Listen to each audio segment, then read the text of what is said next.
Bonjour à tous et bienvenue dans cette vidéo dans laquelle nous allons vous parler du mode Eco Plus du Kia e-Niro. Alors, qu'est-ce que ça nous apporte le mode Eco Plus? Alors, quand on l'active, plusieurs choses se passent. Première chose, la clim et le chauffage se coupent, ce qui a pour effet d'augmenter l'autonomie, le nombre de kilomètres que nous allons pouvoir parcourir. Donc ça, c'est la première chose. Deuxième chose, ça nous limite la vitesse à 90 km/h.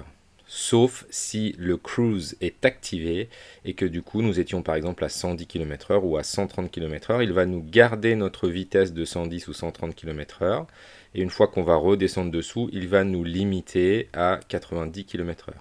La question c'est, sommes-nous vraiment limités à 90 km/h? C'est ce que nous allons voir dans le petit test qui va suivre et combien d'autonomie cela va-t-il nous donner en plus. Voilà, alors c'est parti, on y va. Je suis en mode éco et si je veux passer en mode éco plus, eh bien il va falloir que j'appuie ici longtemps.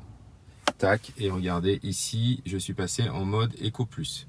Voilà, si je me mets là, eh bien vous voyez, je suis bien en mode éco plus ici à gauche. Voilà.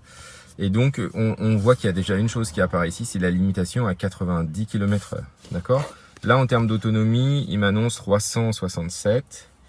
Si je repasse en mode, en appuyant une seule fois en mode éco, je suis à 351. Tac.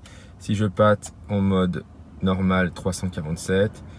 Et en mode sport, 340. Et si je reviens, hop, en mode éco, 367 km. Voilà. Maintenant, on va tester. Est-ce que la limitation à 90 km/h va vraiment nous bloquer ou est-ce que c'est juste un petit rappel? Voilà. Donc là j'appuie, si j'appuie fort, si j'appuie très fort, ça monte un peu plus quand même, hein. Voilà. J'ai donc la possibilité, en cas de problème, hein, d'appuyer très fort sur l'accélérateur. Il y a un petit cran pour pouvoir du coup doubler, me rabattre si vraiment j'ai besoin. Vous avez donc ici sur l'écran principal la consommation, l'autonomie en mode normal et si jamais vous arrêtez la climatisation. Ici on est à 99% de la batterie, hein, c'est-à-dire 100%, elle vient juste d'être rechargée. Voilà, si je passe en mode sport,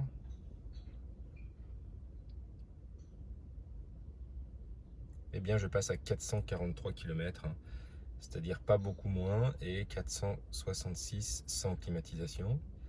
Hein, donc ça nous permet de voir que la climatisation, c'est environ 5% en plus ou 5% en moins. Si je passe en mode éco, l'autonomie monte à 456 km et 480 sans climatisation. Et si je passe en mode Eco Plus, du coup, là, il n'y a plus la climatisation ni le chauffage. Et donc, du coup, on est bien à 480 km.